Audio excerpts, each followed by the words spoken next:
Welcome to the first Heresy Hammer show.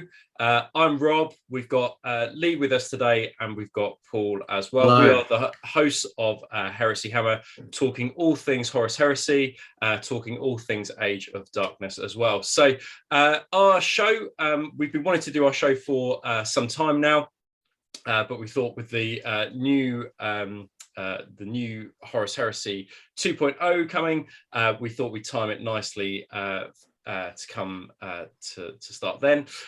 We are really looking forward to this, and we're hoping that it will be sort of great listening and viewing for you guys at home while you're doing your hobby, or while you're traveling places, or whatever, however you take in your recordings. But we'll just hope that we can do something for the community and just give you our thoughts and perspectives on Horus Heresy, all the latest news for Horus Heresy, and what's coming up as well. In terms of our show format, what we'll do is we'll always do a general introduction. We will always kind of tell you what's been going on in the community. We'll talk about our hashtags that we're setting up so you guys can be featured in the show as well. Then that's going to be followed by the main content. And today, of course, we're going to be talking about Horus Heresy 2.0 and what's happened so far, particularly in the last month, because a number of big things have happened in the past month, more so, I think, than has happened in the past couple of years, which is really, really exciting. And then we'll see that out today with some Tactica, but also future shows will have things like painting and modelling sections within them as well. Just a shout out to our sponsor, Cryptic Cabin. Me and Paul live nearby to Wokingham, where Cryptic Cabin are, and those guys have really generously offered to sponsor us. We'll be talking about affiliate links that we've got with those guys in the next couple of shows, in the next couple of weeks as well. And we hope to drop a show sort of once every 2 weeks. I think is probably feasible for us. So once every 2 or 3 weeks. And then we know definitely though the next show is going to be straight after the Horus Heresy open day. We've got a recording session on the Sunday after that, so you're not too long to wait for the next one to fall. So let's go straight over to our co-hosts. So we have got Paul, aka Ranko 30k. So Paul, why don't you introduce yourself? Why don't you say to us how long you've been in the hobby for, and tell us as well kind of what you're working on at the moment, and what you intend to work on with Horus Heresy 2.0. Thanks, Rob. Yeah, hi, I'm Paul. Welcome, guys. Hope you will enjoy what we've got coming over the next few weeks, few months, and however long. So how long have I been in the hobby? That's an interesting question. So like a lot of people who are probably my kind of age, I'm early 40s. I got into the hobby second ed. So what was that? Probably around 93-ish. In secondary school, a few guys were playing it. Played up until the point that I left secondary school to go to college, and then thought that I was too cool for playing with toy soldiers, and gave it up. And then I kind of got back into it. My interest was piqued again when the Horus Heresy novels came out by Black Library. That was what really kind of drew me back into it. And then I started buying models again around the Betrayal of Calth release time, which was maybe 6 years ago, something like that, maybe a little bit longer, 5 years ago. I've got that completely wrong. And so I've been sort of balls deep in Heresy since then, really. And and the Alpha Legion army on the screen at the moment is the first one that I painted, having got back into the hobby, and been going to events ever since. That's where I met Rob and Lee. I think me and Rob first met at Capital Heresy, and I've kind of gone from there. Yeah, it's been good. It's been crazy. Can't stop painting. In terms of upcoming projects for you, Paul, with the advent of Heresy 2.0, what are you thinking? Well, I already know what you're thinking about working on, actually, because you've got a couple of armies stashed away, haven't you? Right? Yeah, I've got some Night Lords and some World Eaters. Which one I'll do first, I'm not 100% sure. We'll see. Whichever one has the better rules. Yeah, of course. Yeah, absolutely. Yeah, awesome. Definitely. All right, thank you.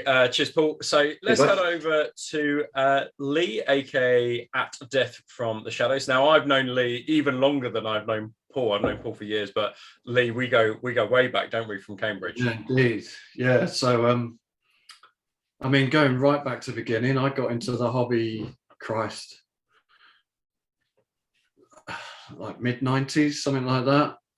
Randomly went to some school event at my primary school, and someone had the game Hero Quest, and I joined in on that. Didn't really think much, it was like wicked game, cool. And then I happened to be walking through WH Smith's one day, and I saw a White Dwarf magazine with Advanced Hero Quest on the front. I was like, oh, I wonder what that is. So I picked it up, and then I delved deep into the world of Space Marines and all that goodness. Probably until about the age of 15, 16, when I discovered the pub. And joined the forces when I was 18, and then just didn't even think about hobby at all until, crikey, when was it? Probably 2010, when I left the forces, and I was doing security work. There was a lot of sitting around, not doing a lot, and I picked up a random copy of like Advanced Dungeons and Dragons or some random shit. And I was like, oh, I quite like these little miniature things. And then ended up moving back to Cambridge. Sons of War Gaming Club in Cambridge, went along there, started playing 40k, which would have been 6th edition. Enjoyed it, but didn't like the whackness. I was more into like creating armies for theme, and then I just get my shit pushed in. And then I met this dashing young man from Huntingdonshire who had a fully painted World Eaters army. And I think I played a game against you using my 40k White Scars, was it? Right, yeah, that's right. Using World Eaters. Yeah. I mean, this would have been what, 2013? We're talking a long time ago. Yeah, we might be close to 10 years. Yeah, definitely. And then got my shit pushed in again, but it was the first time I had it done by a beautiful army. And yeah, that was it. That was the beginning of the end, really. Like, yeah. So I mean, what did I start with? Started with Ultramarines. Yeah. Then went on to Raven Guard. When I realised Ultramarines were shit. They had no rules at the time. They had no Legion rules, so you just had to pick. Like Tank Hunter across the army or something, wasn't it? It was something dreadful. Yeah, so it didn't really work. So ended up doing Raven Guard for quite a while, and then what did I do after? I think I did the Dark Angels that you can see in the picture, and then I did Mechanicum, which were like a Death Guard bonded Mechanicum, which you can see in the picture. And then COVID struck, and I wasn't really getting any games in, and Forge World weren't really doing much, so kind of just sold everything. And then with the news of the new edition coming, with the rumours about a year ago, was it? Started building and slowly painting Word Bearers Force, which is what I'm working on now. And you've always gone for quite small number of units, right? Or like never it's never massed infantry with you, is it? No, it's not through choice. I don't get a lot of time to hobby.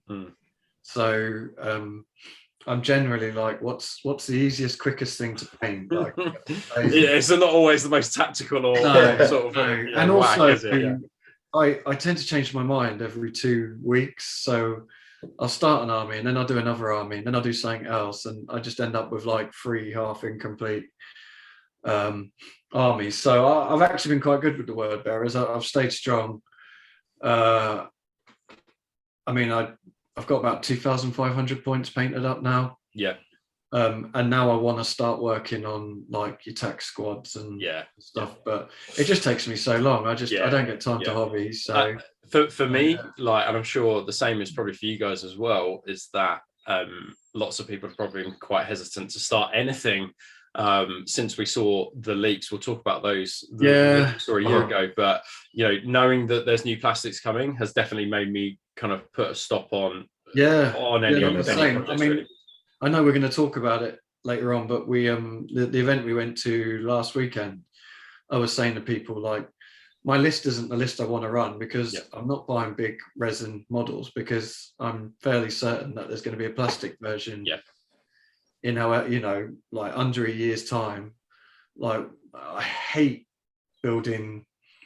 Well, I don't hate building resin stuff, but I hate carrying like 3 Spartans around in a box. So if I can get a plastic one, I'd rather just wait and get a plastic one. Yeah. So it's been affected by that massively as well. But and I want to add some Mechanicum as well, some Word Bearers Bonded Mechanicum, and I like to do some demons, and I like to do militia, and I've got 1,000. I'll never get to do any of it. It's worth saying about the lads in Sons of War, isn't it, in Cambridge? Yes. Which is your local club now.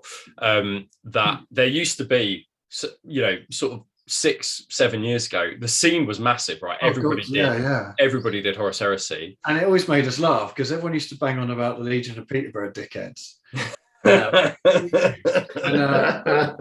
Cambridge club was bigger. We had like 20 plus players. Yeah. And then 8th edition came out for 40k. Yeah. And nothing was coming out from Forge World, and they've all just drifted off. But it's actually interesting, just a little side thing, of all the lads that were like proper whackers, most of them now are playing kind of like narrative 40k. Yeah. Because they're struggling to keep up with the releases and whatnot. And, a lot of lads that were proper kind of, like, I wouldn't say event players, but, love to run a whack list. There were a number of people at that club as well who won competitions around the UK, right? Like, the meta there was strong. Yeah, he was fun to play. But, I mean, he was a lovely bloke, isn't he? But he knew how to play Warhammer. Fucking ruin, yeah. But, so it'll be interesting to see what happens with the new release, whether people jump back on board. I mean, I don't get to go down to the club much anymore because of work and children ruining my life. But it'll be interesting to see what happens. Yeah, nice one. But, yeah, excellent. Right, and last but not least, myself. So my name is Rob. You might know me as Meadows Miniatures. I currently work as a school teacher, but I moonlight doing commission painting, but that's all about to swap round and change. So I'm about to do commission painting full time in the next couple of months. So really, really excited, a bit nervous about it, but really excited. I've been a teacher for the past sort of 12 years. So a really big change for me. As for my history with Horus Heresy, it's tied quite closely with Lee's, because I started it, however long ago, it must be 8, 9, 10 maybe even years ago, when the Horus Heresy, Horus Rising book by Dan Abnett dropped. I often tell people about finding that book in Huntingdon Library, and that sort of changing. You remember particular moments in your life, right? Huntingdon I has a remember library. that when I was 18, and finding it, and I was really into the lore of sort of Warhammer 40k. I remember, like, in 2nd edition, like the awesome backstories and lore that came with it, and also the awesome like images with it that always kind of like captivated me. And then like everybody, took a break when I went to uni, and then sort of came back to it. But I've always been into model making ever since I was sort of 11 years old. Always done it, and always trying to improve and progress. And then I kind of never really played until I was about 21 and had the income to be able to actually build an army. Went along to Sons of War in Cambridge, and then because most of the lads there played 40k at that point, but what you could do was play Horus Heresy in 40k, because it shared the 6th and then the 7th edition. What you'd often find is at the time lots of 40k tournaments would let Horus Heresy armies in, but the Horus Heresy armies were just dreadful. Like, they just could not compete with Eldar and things like that at the time. time. Because what Horus Heresy did was that there were expensive buy-in units. So like a tactical squad would be quite expensive, but it would be cheaper the more guys you added to it. Whereas that wasn't the case with 40k at that time. So you were always at a disadvantage, but it was fun nonetheless. But then I think what happened was that I started playing Horus Heresy at the club, and then that incepted a few people to start playing, like yourself, Lee, and then Steve as well. And then it just got bigger and bigger and bigger. And you had the drop of the Calf boxes and the burning of Prospero, and then it was sort of like hype. Heresy was not bigger than at those moments, and it was a real heyday. But unfortunately, since the plastics were stopped, it meant that less and less people were able to sort of buy in or afford it. Forge World resin just for 10 dudes is really, really expensive, prohibitively expensive.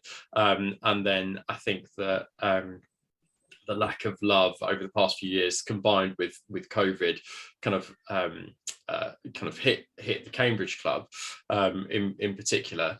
But I've stuck with it and committed to it. I've had, I think, kind of last year I had about 7 different armies, or in cases I've sold a number of those off now. But as I say, I'm always inspired by the books, always inspired by the gaming, and always sort of inspired by trying to become a better painter, and kind of to improve as well upon that. But yeah, we are all really, really excited to start this show. It's been something we've been wanting to do for a very, very, very long time. So it's just all we want to do is just share our love and passion for Horus Heresy, and share our thoughts on it as well, and get your thoughts on it as well. And the show itself, we've seen lots of podcasts rise and fall, lots of still going strong, but we've never seen anything on YouTube or a show like this. So we wanted to do something different for both your ears and your eyeballs as well. So that takes us to what's been going on in the community at large, and it's been a big kind of 2 weeks for Horus Heresy. Oh, before we start that, we'll go to this. So as I said right at the start of the show,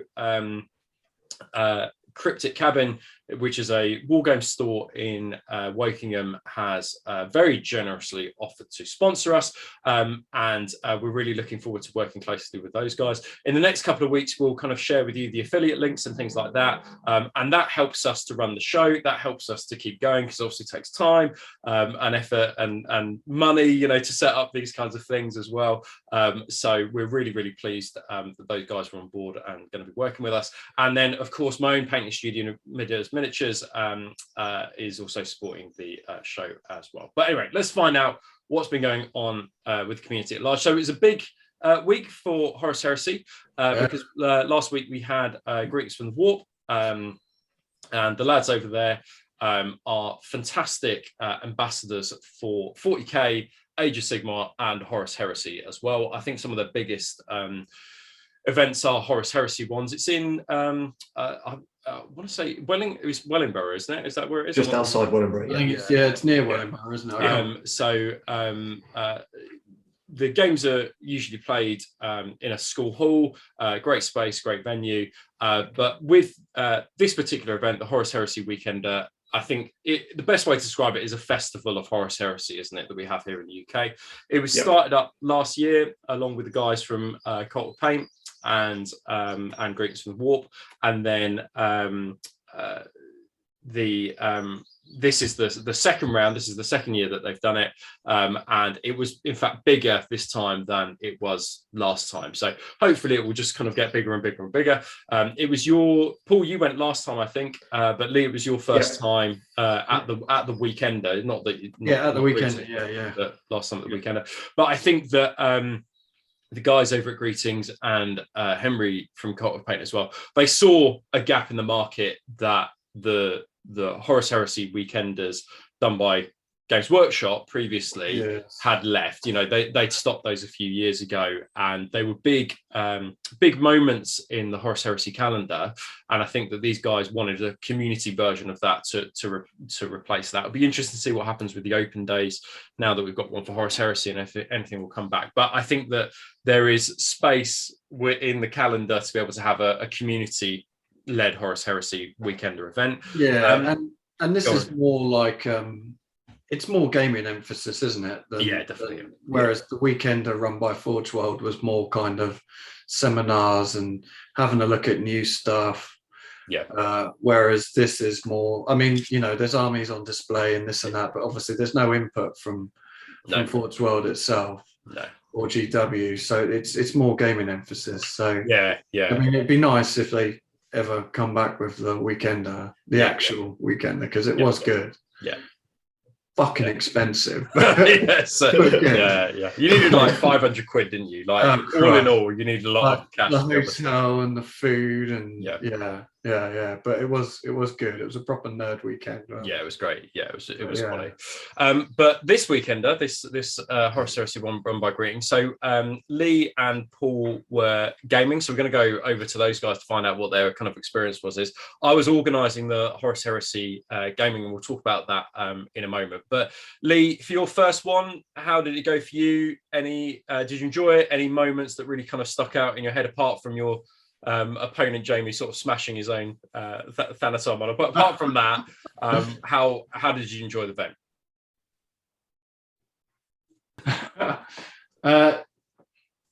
So this was actually my first event, Heresy event, in over 2 years, I want to say, maybe even nearly 3 years.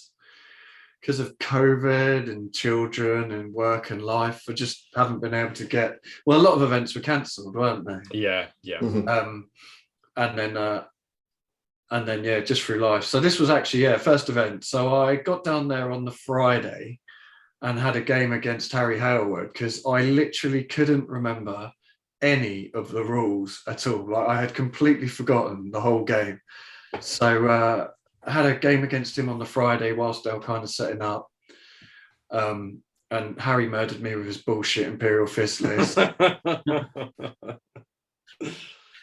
Because, you know, he's a cop. So yeah, that was good. The highlight of that day was gunning down Sigismund with my Dark Fire Castellax like the fucking dog he is. That is that's a moment. That, oh my god, he's just horrendous, isn't he? Yeah. It's the challenges, right? Like, murders everything.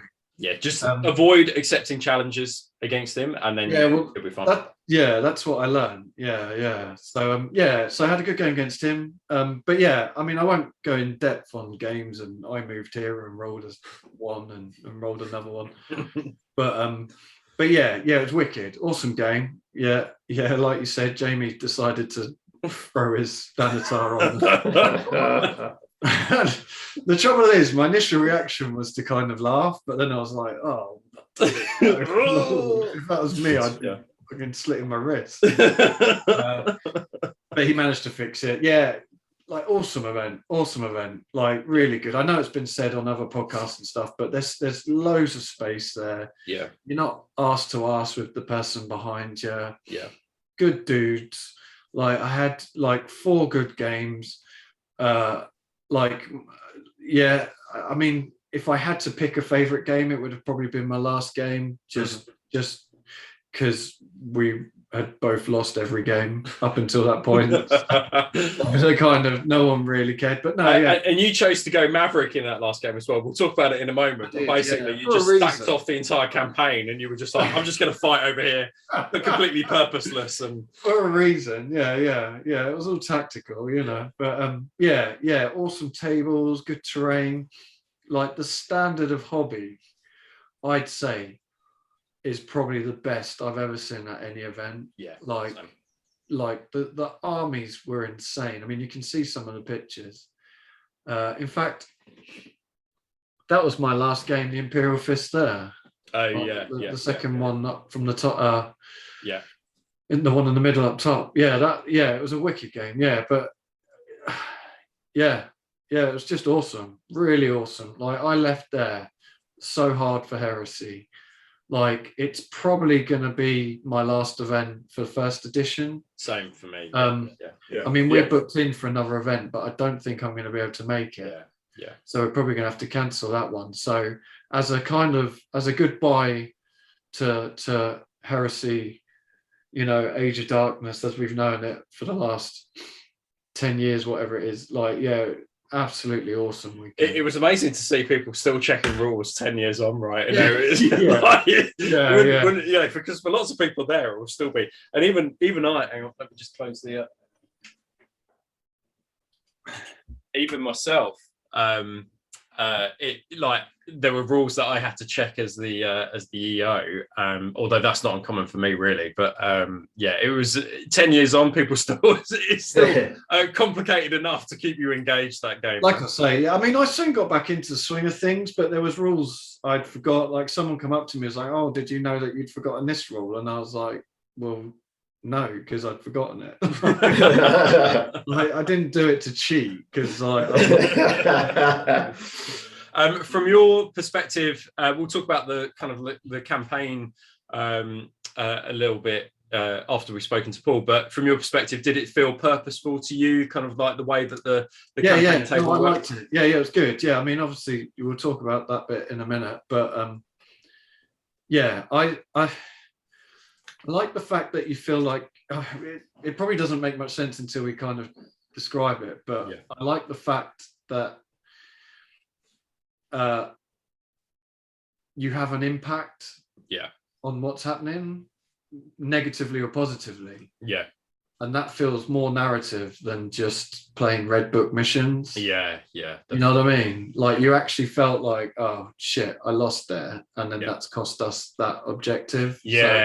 Or if you were able to hold it or win it, then you felt like you were adding to it. I mean, obviously we'll go into that in more detail in a bit, but I really enjoyed it. And the campaign map, which you're seeing a bit, was brilliant. The little objective bits, the 3D printed bits, were awesome. Like, super cool. Yeah, I don't think I've got anything negative to say about anything for the whole weekend, to be honest. That's good, because you love being negative about things as well. So that's pretty impressive. Well, that's good. We'll leave Lee's bit there. We'll go straight to Paul. So, Paul, you had a completely different experience to me and Lee, and I don't really know too much about kind of what happened in the AT, but do you want to talk us through your experience, maybe some moments that stood out to you? Yeah, I hated every second of it. Right, yes. No, it was great. So I was playing AT in the other hall alongside on the Saturday all day with the 28mm Titan Owners Club guys and gals were there. It was very impressive. It was great. I had 4 great games. Lots of rules were forgotten, rules were learned, bits were missed from the strategium bit. I forgot a couple of those, like you do. But it was just really good. It was such a great event. Probably, I don't know. Probably my favourite event that I've been to since I've been hobbying. As I've got to echo what Lee said, the standard was through the roof. All the AT stuff was great. All the mana pools, fantastic, really high level, and all the armies that I saw in the heresy side of things, what you guys were involved in, were just phenomenal. It was ridiculous. It was great. Any games that stood out to you as kind of being some of your favourite that you played over the weekend? All 4 of my games were great. All very slightly different. Very slightly different. That's not right. All slightly different. First game was against Tom Sargent, our good friend.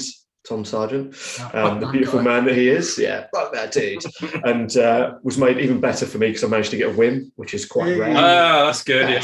Crushed it.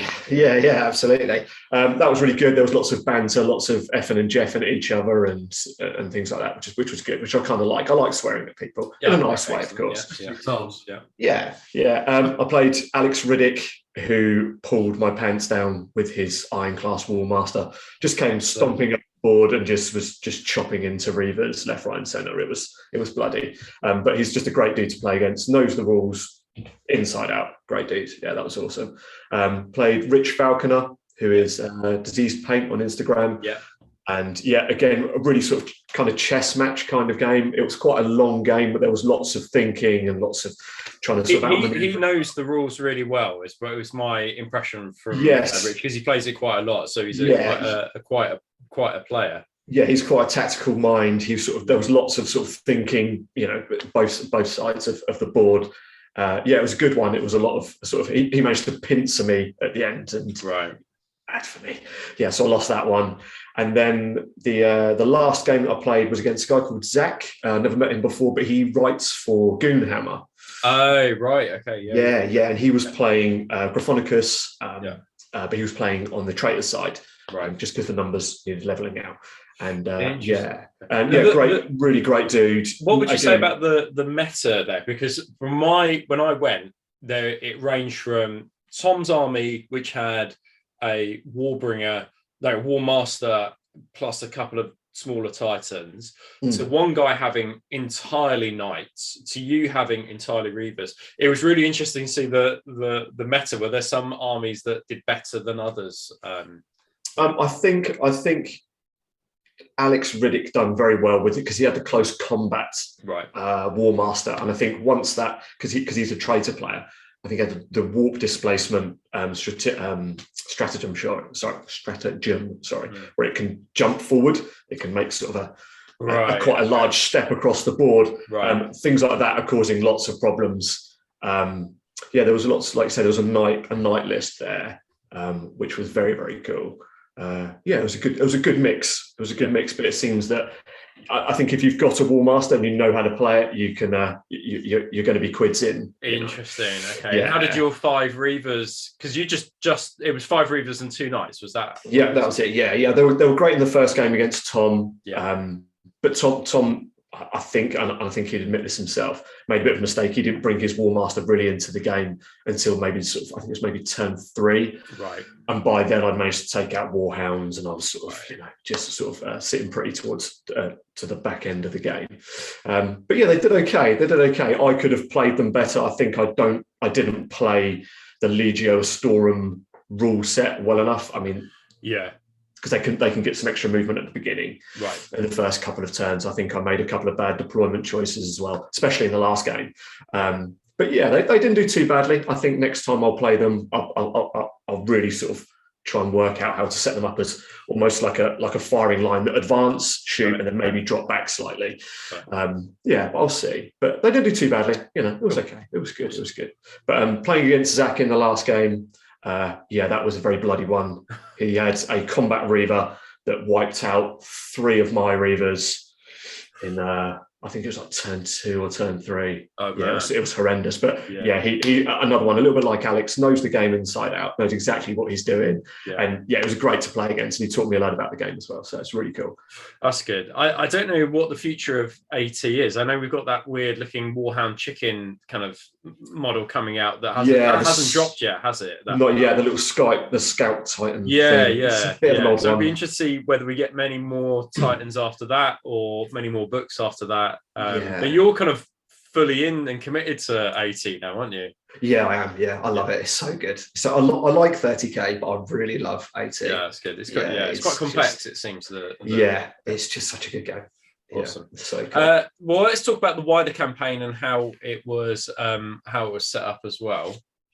So you can see here on screen that we've got a battle map, and this is the Kemerova, which is what we were fighting for. And I think that from mine and Si's perspective, we really wanted to run an event that had a purpose to it and made people feel like they were fighting for something, because it'd be interesting to get your guys' opinions, especially over the past 10 years. Now it's sort of the end of Heresy, about what exactly a narrative event is, because it can range from it's got a brief storyline to you just have loyalist versus traitor.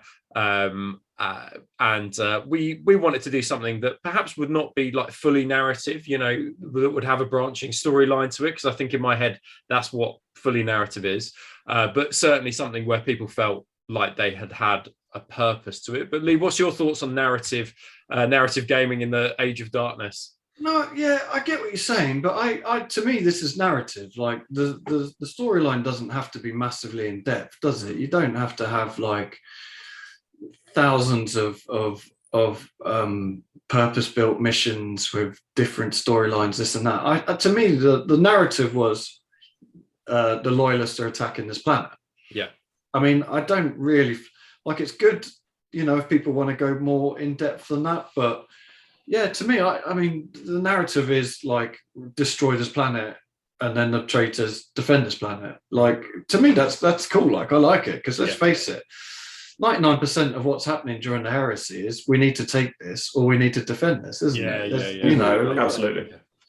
Yeah. It's all the unwritten stories, isn't it? It's the conflicts that are going on that you don't hear about in the Black Library, because that we wanted to forge our own. So like, I thought it was really good. I mean, again, like we were kind of alluded to before, like you could have an impact on the campaign. Of you know, if I mean, how did it work again? So if you were attacking, you could win the objective, win a token. Only if you were attacking. If you were defending, you had to get the win or a draw to be able to not, to stop the attack. Defend it. So you could get a draw. If you were defending, and you would essentially, and actually you've done your job. You know what I mean? So I really like that. Like, you could do not that great in a game, and still have an impact. Absolutely. So, and then you have to choose, because it was, some had victory points, some had special rules, didn't they? So exactly. So we felt that we wanted something that was essentially based around the campaign system in book 4. And if I'm perfectly honestly, I used a lot of inspiration from the campaign weekends that you used to run back in the day. Similar. Very similar. When we went to up to Warhammer World and Places, and I used a lot of inspiration from that, really. But one of the key things for us, and in particular, was that we wanted people to feel like they were at a stratagem on a command barge or something, whether they would gather around and then make executive decisions about it. So really, this table was set up it's a 6x4. I mean, I'd like to point out the executive decisions were basically fat nerds shoving each other out. Whoever could get their foot. I want to fight him. Get your elbows out, right? It was a bit frenetic, wasn't it? Like, especially when the second round of people went down, it was quite frenetic. As I say, it was based on the campaign system where loyalists and traitors would launch certain attacks, and what you can see on the screen now is actually the end result. So we have four objectives which are quite comfortably in loyalist control, and then one objective which is under traitor control with its one blip, and then one that is contested because it's got no blips next to it. But what the big thing that stood out, and I don't know if it's because the loyalists started first, but it should have evened out by the end, really, was that the loyalists kind of were ravaging the traitor side throughout the entire campaigin. I think and what was interesting as well was that the custodians were noticeable by their absence, right? There didn't seem to be, it was loyalist legions. We only had 3 primarchs or 3 different primarchs at the end. There wasn't any custodes, was there? there? No custodes. There was mech. Tend to be on the traitor side, but there were a ton of Imperial Fists. Like, there must have been 7 Imperial Fist armies there. No one likes that. But the Fists just completely they're annihilated, but the loyalists just annihilated throughout. It was a really simple system. Each objective yielded a certain amount of campaign points, as well as 4 of them yielding campaign points plus particular in-game buffs as well. We didn't think they were particularly game-breaking, and I think by the time people got to their tables, lots of people had just forgotten that they got these things. So they didn't, in actuality, make that big of a difference. But the Hive cities were worth more in terms of campaign points than the other things, and as a result, those were more hotly contested than the other ones. By the later stages, the traitors had just kind of gone, we're just going to ignore that one. It's so in loyalist hands now that we cannot manage to take it back. So that was it from the Horus Heresy game like standpoint, and hopefully we'll be able to use that system again when me and Si organise the events at the next weekender. But Paul, yours was slightly different. It was the same sort of map, same sort of idea, wasn't it? But the way that, because you had fewer players, the way that it worked was slightly different. Do you want to talk us through that? Oh God, from what I can remember, it was it was a long time ago. It was, like you say, a similar setup, but again, things were forgotten.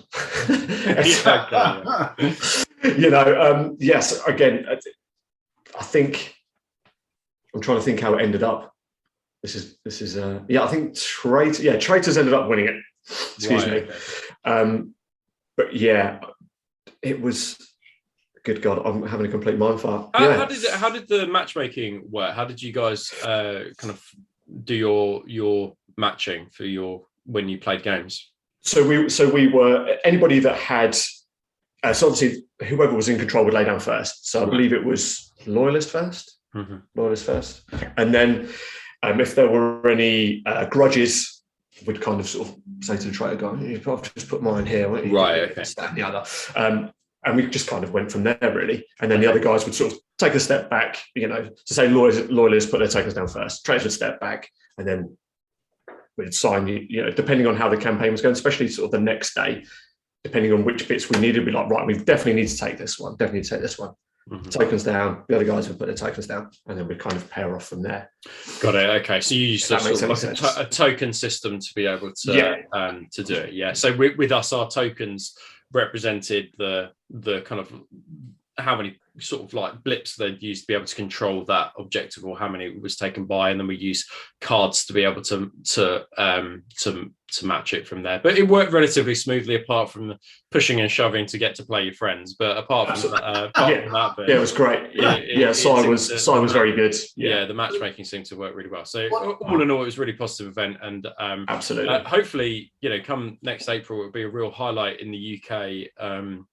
The weekend will be a real highlight in the heresy the heresy calendar, I think. But as I say, if you are looking to share your work, I will mention the hashtag heresyhammer. Please make sure you use that hashtag on either Twitter, Instagram, because we want to be able to share your work as well. And now we're going to move over and have a look at some. Can I just say one last thing? Go for it, mate. Go for it. System. So one thing I did like about it was, because obviously we said before, like, my list was not an optimum list. I went to that weekend knowing I was going to get my dick kicked in, because it was just a shit list. It is what it is. Yeah. Like, I borrowed bits. I borrowed the night off you. But one of the things I quite like which you smashed up as well. Then, nice. Several times. We'll build it better, mate.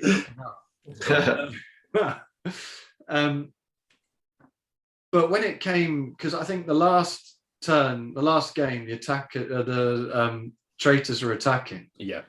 And like you said, I went rogue, because obviously everyone was like, well, we need to get so many blips on this to take control back on it. Yeah. So, like 5 people attack that one, 5 people attack that one. And as you're looking at the picture on the screen, the top right-hand corner, the defense array, there was kind of no way we could take it back. And I knew I'd lost 3 games. So I knew there was a high chance that I was going to lose the last game. So I was like, well, if I go for one of the important ones and lose, that's another loyalist, that's a blip we're not getting on it. Yeah. So I might as well go for one that no one cares about and just be like word bearers and do our own fucking thing. You're the Sun Tzu of heresy gaming. And as it turned out, I lost anyway. You know what I mean? So, but I quite like it that you still have an impact, even though you're gonna do shit in the game.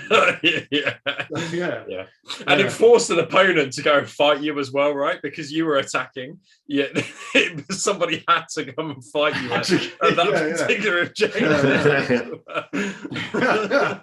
And I forgot to say that was the last game, wasn't it? Yeah, it was. Yeah.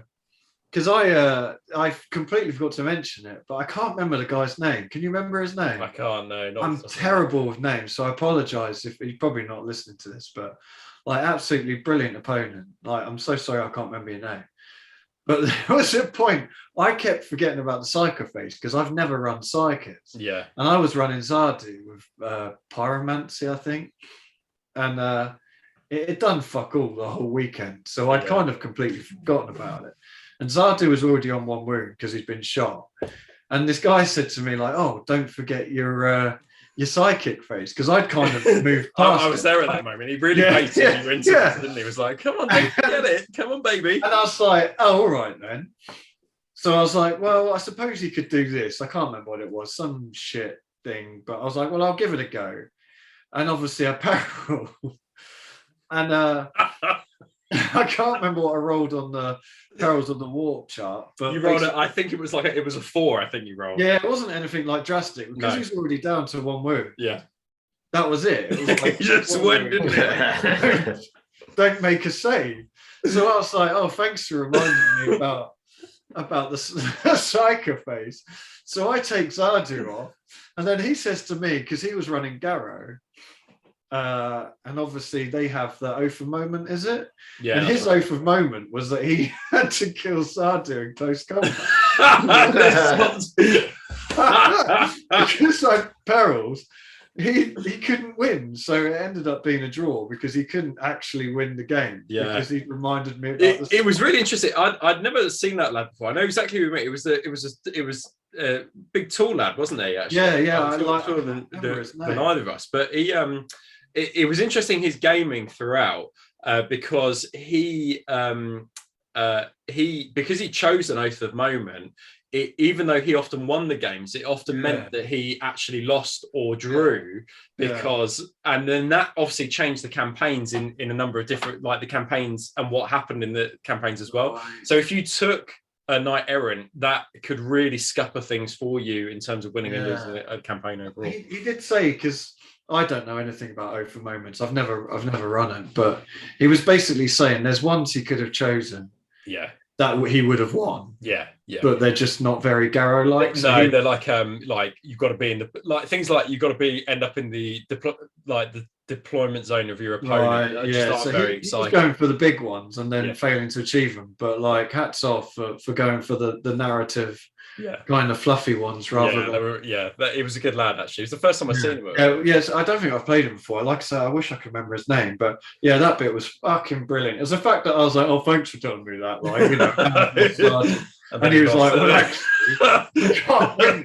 Little did he know by the end of the game. Yeah. So yeah. Nice. Was that the guy with the assault ram?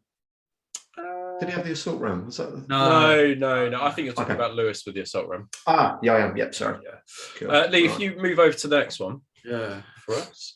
So, as I was saying before, I was rudely interrupted by Lee with this story about periling and Zardu.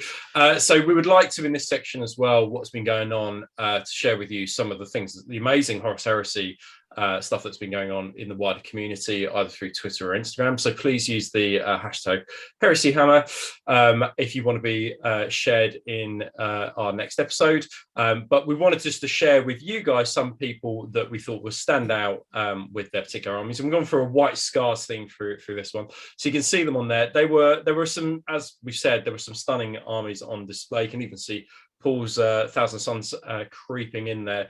But we've got Tom Mikes and the Chthonic Water Beast. I've forgotten his name now. Does anybody know his name? Is Josh. Josh.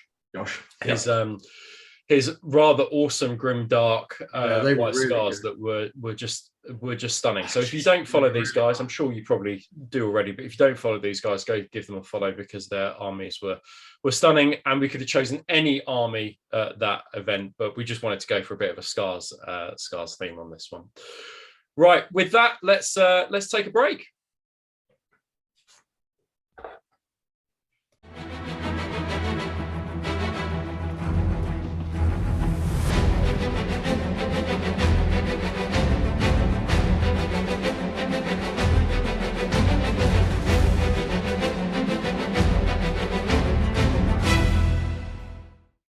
Right, welcome back to the main segment of what we're going to be talking about today, which is the death of Horus Heresy, long live Horus Heresy, and then the rise of Horus Heresy as well. So we've had this system for, I want to say 8 to 10 years. 10 years might be pushing it a little bit, but we've had it for an awfully long time. It was based off 7th edition.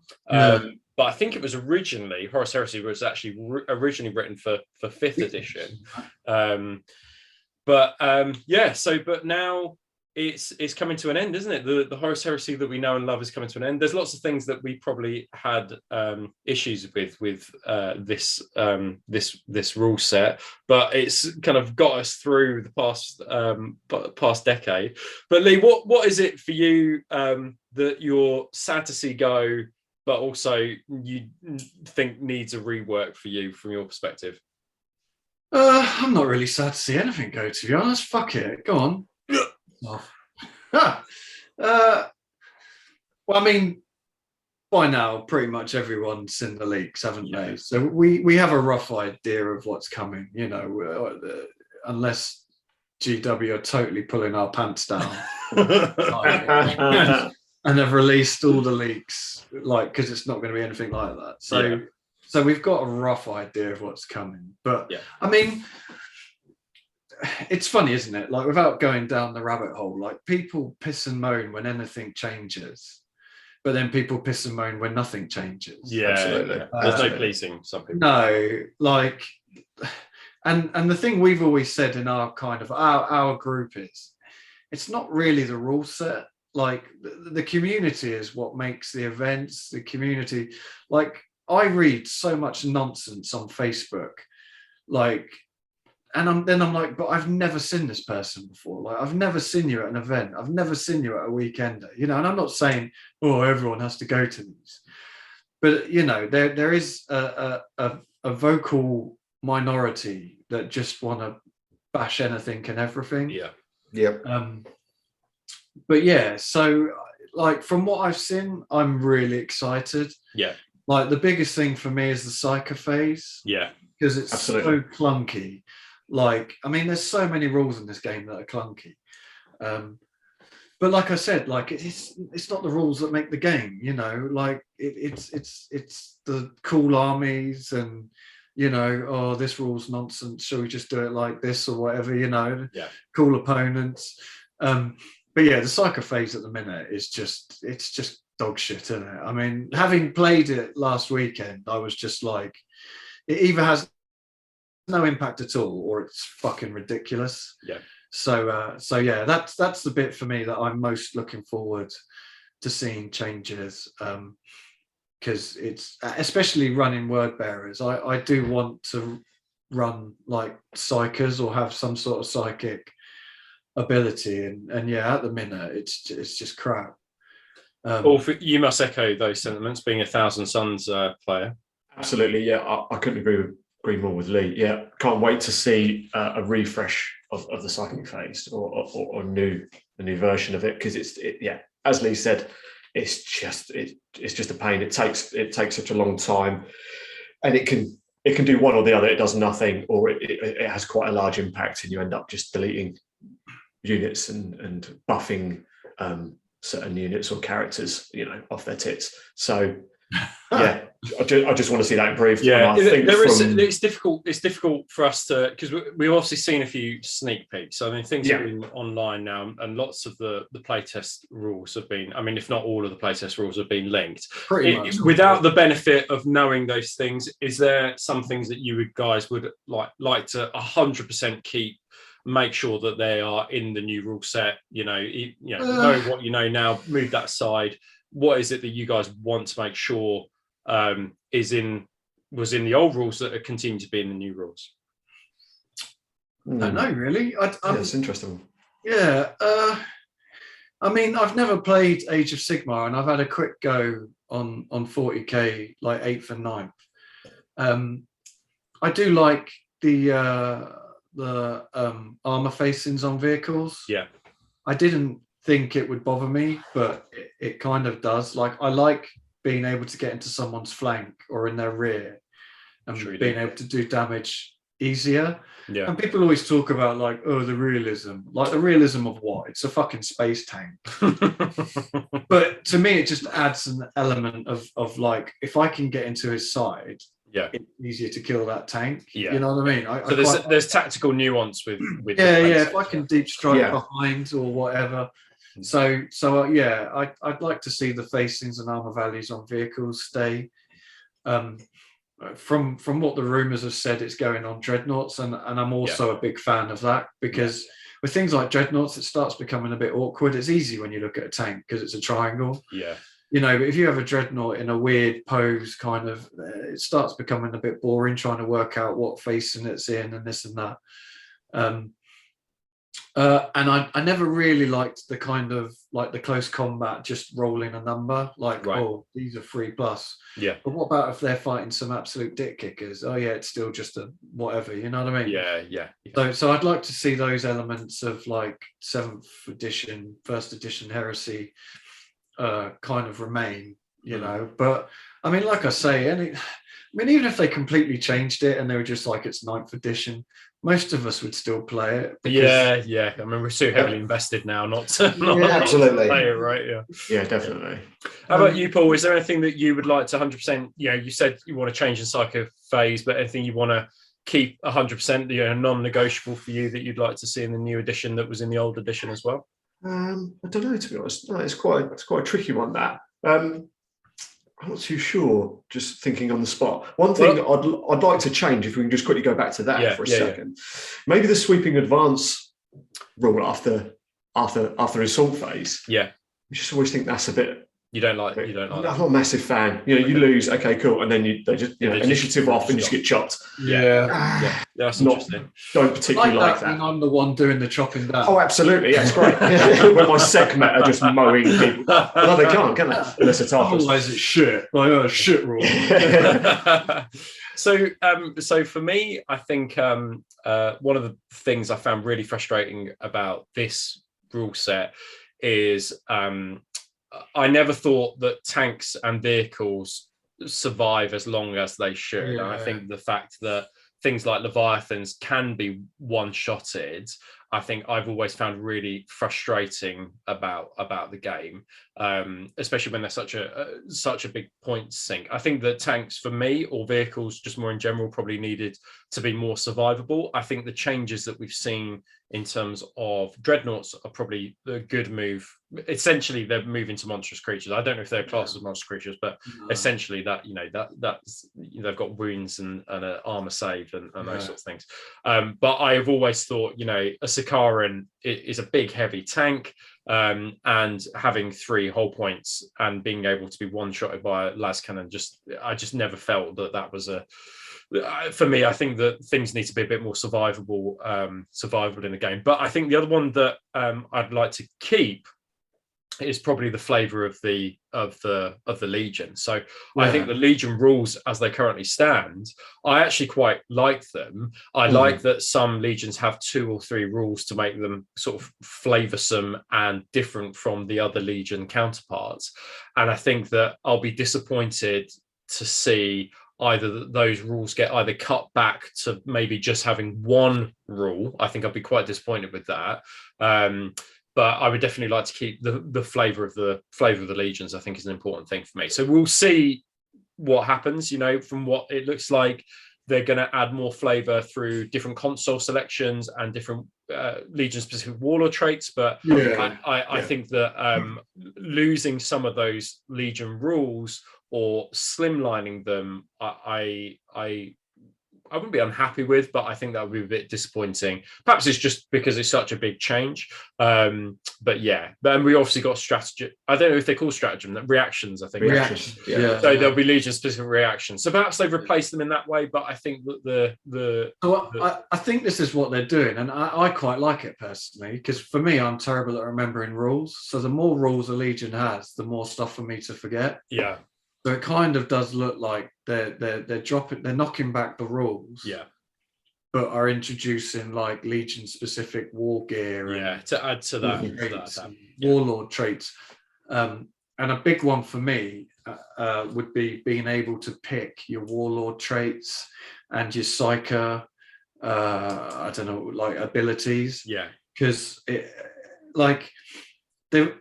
Heresy has always been sold as a narrative game.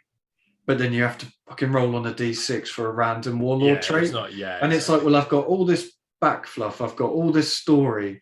I've written short stories about my Praetor, but I can't run him the way I want to run him because I have to roll a random table, So being able to pick warlords would be a big one for me. So then you can actually build like a character, you know, and run him how you envisage him to be kind of run. Yeah. It would be good to see in the new rule set some new missions. I don't know too much about the new missions that are being linked really, but it would be good to see, but you know, perhaps still the old ones in there, but I think that it probably needs some new missions along with the new rule book. I think probably would be it'd be interesting to see what they do, because I mean it'd be good if they do something like they do with AT, where they just, rather than waiting 2 years for a fuck off black book where all the rules are wrong, having you're not wrong, though, like right? You're not wrong. A campaign book, you know, having like I don't know, like Istvan campaign book with all the missions and storyline that revolves around that campaign, and you know, the Solar War campaign book, like to me that's just an easy win. Like you know, and actually books this size are so much easier to carry around with you as well. Like, and you know, if you're running a campaign, you can just follow it. Whereas the black books were great for their narrative. If you wanted to know they were great for their backstory and the history. But as gaming books, they were terrible as gaming books. They were just not good, because you would damage them as well, and they were really pricey. Worth even more now. But that's something I'd really like to see, and not having, you know, not like 40k level where you're getting a new unit and a rules update every week and you can't keep up with it. But, you know, like every quarter, not even that, like every 6 months or so, here's a campaign book. Like I just think that's just an easy win. Under 30 quid, new campaign book with some new units in, and I think that would be the dream, right? And I think the thing is about that is that, you know, that it's going to be regularly supported, which although it's had some support over the past 4 years, that the support does not feel regular. No. I think we're the unloved child of GW. It certainly feels that way. But going to that and moving on, if we look at the next one, because what we want to talk to you about now is what is coming, what we know is coming with this new rule set. So these images, I did a bit of searching, and I think these images dropped in June 2021. Now, and I think you guys probably will want to comment on this, but what was quite unusual about this leak was that Games Workshop at no point tried to acknowledge it, accept it, kind of get on top of it in any way, shape, or form. And this, I think, this is a big leak, right? For those in the Horus Heresy already, but also those people who are Age of Darkness curious. This was huge, you know, and this is almost all our hopes and dreams in one. But from the moment that these leaked images dropped, I have no doubt that people basically stopped buying a lot of stuff because you know, I did, right? I'm not going to buy Mark IV Tactical Marines or Mark III Tactical Marines, having known that actually these Mark VI are coming, and they look significantly bigger than anything that we've seen before. So does that mean that Mark III and Mark IV are going to get kind of their scale is going to increase as well? So there were at the moment these dropped, you felt like there was a clock put on the fact that GW would have to address it, but they didn't. They literally didn't address it for almost a year, right? Does anybody want to say anything about that? Am I wrong about that? Or I mean, it was just shit, weren't it? It was shit. It was bad. It was bad. These leaks came out, and the community just went fucking mental, didn't they? It was like plastic Spartans, plastic dreadnoughts, new plastic infantry. Like everyone was losing their minds, you know, trying to zoom in on the pictures, and is that a praetor or a character, or who's that? And then there was just nothing from Forge World. And even if they'd just come out and said, you know what, all right, we didn't want this released, it's been released, the game won't be out for a year, 2 years, whatever. At least people, that just something, give us like some idea. And there was just literally nothing. And like for people who've been in the heresy from the start, or the early beginnings, will know that we used to take the mick out of Games Workshop, because it used to be the complete opposite. The communication with Forge World used to be fucking amazing. They had their email address. You could send them questions about rules. You know, they used to do seminars, and they used to talk too much about what, you know, they used to say stuff that they weren't meant to say. Yeah. Show you pictures of upcoming books, and it was absolutely amazing. We used to laugh about it, like, oh, people who play 40k must be fucking fuming when they see this. And it has literally flipped 180, hasn't it? Like, GW, if they get a leak, they own it. They'll put a picture up. They'll do, you know, oh, here's a proper picture, none of the potato cam stuff. And there's just been absolutely nothing about any of this, to the point that it just got a bit weird, didn't it? It was just kind of, it was almost like a dream, right? As if, like, was I actually seeing these images or not? Like, you know, nobody's acknowledged them in any way. But I think that, I think they probably needed to get ahead of the story, but it would have just been so easy, wouldn't it? It just literally one post, but a proper picture of one of these leaks, just saying, here it is, it's coming. We don't, even if they just said we don't know when. Still better. I mean, fuck me. They told us about the old world, what, 4 years before they even did anything. You know, like, and people were okay with that. But I just think it's been really badly handled. You know, I mean, at the end of the day, it's toy soldiers, so I'm not going to throw myself off a bridge over it. But it's just kind of like, just get a grip. It's not hard. A bit of communication, like absolutely, And I think it was a systemic thing that the problem was it fed into this systemic problem that we'd known about for a long time, which is that clearly. Well, not even clearly, but, you know, actually the lack of communication was the bit that was the bit that was frustrating, even knowing that something was coming, and lacking the acknowledgement of it, I think, was quite difficult for those people who were already in the community. However, you know, they, on the flip side of that, they're a business and they probably have a timetable they want to fit to. And I suspect, had COVID not happened, this would be 2 years. You know, this would have been dropped 2 years ago. Paul, do you want to run us through what we can see in the leaks? Yeah, but if we go back in time to June when these were released, what is it that we were looking at, and for those people who were just sort of like Age of Darkness curious and perhaps didn't know any of these things existed, why is this a big deal, these leaks, for us, especially for people who bought resin? Okay, cool. So we've got what looks like a plastic Spartan, and that's got to be plastic Spartan, hasn't it? Yeah, it has. You know, that's a big deal. I think if you're coming, or if you're Horus Heresy curious and you've seen these, you know, and you've seen on the Forge World website the resin Spartan, you know, resin's a bit of a dick to mess around with. You've got to prep it, you've got to sand it, you've got to gap fill, you've got to do this, you've got to do that. It's not straightforward. It's, you know, it's most, I don't want to sound like an ass, but it takes a little bit more skill to build something resin, I would personally say. They're a bit of a pain. Most people could do them, but I guess resin's aimed at a slightly more experienced hobbyist, let's say, someone who's been, you know, building for a little bit longer. So knowing that something like that's on its way is a big deal.